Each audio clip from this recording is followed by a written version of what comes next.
The world is not random. The world is moving in the direction it is because it's been planned to do that. These entities operate in the unseen, overwhelmingly in the unseen. They want to control the information that people receive. One of the greatest forms of mind control, repetition, repetition, repetition. This is extremely dangerous to our democracy. This is extremely dangerous to our democracy. This is extremely dangerous to our democracy. This is extremely dangerous to our democracy. This is extremely dangerous to our democracy. If you want people to have a certain perception of a world event, the world in general, of who we are and the nature of reality, then control what people receive and then control their perception. Once they've got your perceptions, they've got you. Trump is the equivalent of a Hollywood actor on the movie screen. While we are focusing on this minutiae of Trump, anti-Trump, left, right, and all this nonsense that we get caught into, Silicon Valley is becoming the center of global control.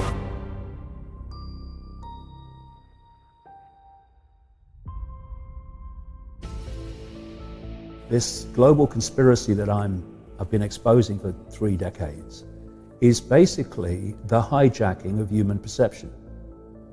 Because if there's a few of you, and compared with the target population of 7.5 billion, something like that now, the number of people in full knowledge of what they're doing is tiny. Hundreds, thousands. Thousands maximum. At the core, hundreds at the core. At the core of the core, even less. And the rest of the structure is fiercely compartmentalized. So people are daily different parts of this global web structure playing a part in pushing the world in the direction I'm talking about, to this centralized world dictatorship, without realizing that's what they're doing. It's a tiny, tiny number. So given the mathematics, you can't physically control your target population. There's not enough of you. Yes, you can do it through people in uniform, which is manipulating the target population to police the target population, but you can't do it en masse. What you need to do is control the perceptions of the population, because perception is everything. Perception dictates what you believe, what you don't believe, what you'll challenge, what you won't challenge, what you'll accept, you won't accept, support, everything. Once they've got your perceptions, they've got you, and they've got your life, and they've got the collective perception, they have humanity.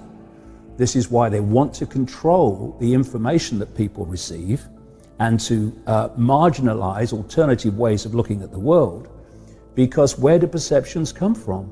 They come from information received.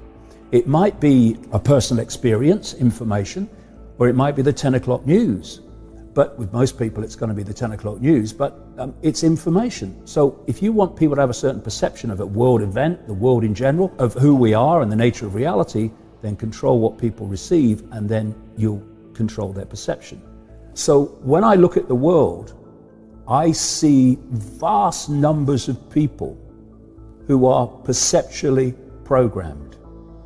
And when I break it down in the book, when you look at a human life, it's basically a perceptual programming and download from cradle to grave. You come out of the womb and immediately you're influenced by your parents in terms of your perceptions. And they're not being malevolent, most of the time anyway, the vast majority, but they've been through the system you're about to go through, the process you're about to go through. They've bought it, accepted it as normal, accepted the crazy place to be sane, and therefore out of wanting to do right for you, they'll pass those perceptions on to you. And then, take a deep breath, take a step back, look at it again. When you think about it, Brian, you come out of the womb, and within 4 years, you've only just got here. You're sitting at a desk with an authority figure representing the state's version of everything in front of you, telling you when you have to be there, when you can leave, when you can speak, when you can go to the toilet, when you can eat, what is, what isn't, what's possible, what's not possible, and the nature of everything. And this goes on all the way through your formative years, into higher education, if that's where you go. And it's a download of normal, a perception of normal. What I call it the postage stamp consensus. It's a narrow band of sense of the possible, which has basically been repeated, one of the greatest forms of mind control, repetition, repetition, repetition, all the way through your formative years. You then go out from there into the institutions. You become a journalist, you become a politician, you become a doctor, you become a scientist, you become a CEO, whatever. And you take with you into those institutions this core version of normal. And when you go as a young person into those institutions are already pillars, solidified concrete pillars of the same sense of normal. So now you've left school, but where you're working is still confirming to you that the madhouse is sane and normal is how things are.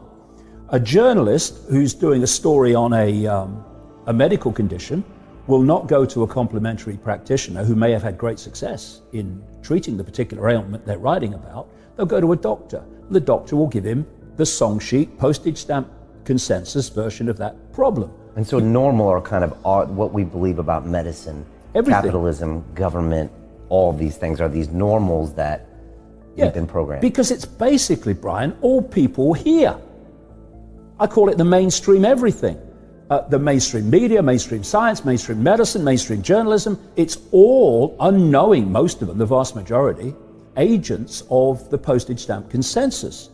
Then you add the fact that the global media, now 24/7, is reporting world events constantly, in all their multiple different ways, from the same postage stamp normal.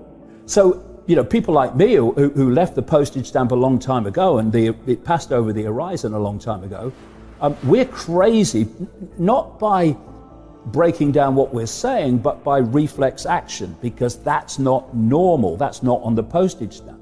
Then you look at politics, and where you've got a choice between left, right, and center, what's called the political class. That's very, very true, political class, but I would call it something else. It's the postage stamp consensus political class, because the left in politics is on the left of the postage stamp, the centre's somewhere in the center, and the right's on the right of the postage stamp. But they're all on the postage stamp, still coming from this perception of normal that is about, use another analogy, about the size of a pea. It's the illusion of choice. Yeah, exactly. Then you have peer pressure, because all those people who, the vast majority, have accepted this download of normal, with the blinkers on, I have no problem with that. If you want to give your mind away to someone else's perceptual program, fine. The problem comes when those people think that they can then dictate, ridicule, intimidate those that have a different view. Because that's psychological fascism for me. Up to this point, they have manipulated human perception by manipulating the information people receive. The plan is to go beyond that, where they are the perception. And what I'm talking about, of course, is artificial intelligence, which brings us back to the devil's playground, Silicon Valley. Because that is increasingly the center. In the shadows is where it's coming from. But in terms of the world that you can see, Silicon Valley is becoming the center of global control.